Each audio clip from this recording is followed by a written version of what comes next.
নমস্কার, স্বাগতম আমাদের আজকের বিশেষ প্রতিবেদনে। আজ আমরা আলোচনা করব বাংলাদেশ এবং ভারতের অর্থনৈতিক অবস্থান এবং ভবিষ্যৎ সম্ভাবনা নিয়ে। একদিকে ভারত যেখানে দ্রুত গতিতে এগিয়ে যাচ্ছে বিশ্বের দ্বিতীয় বৃহত্তম অর্থনীতির দিকে, অন্যদিকে বাংলাদেশ এখনো আইএমএফ এর কাছ থেকে ঋণ নিয়ে তাদের অর্থনৈতিক সমস্যা মেটানোর চেষ্টা করছে। আসুন পুরো বিষয়টা বিশ্লেষণ করি।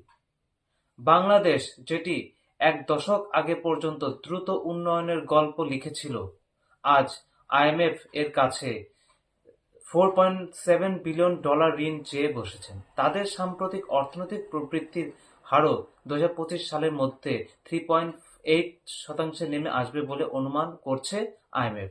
এটা কিন্তু আগের পূর্বাভাস থেকে অনেক কম। অথচ ভারত একই সময়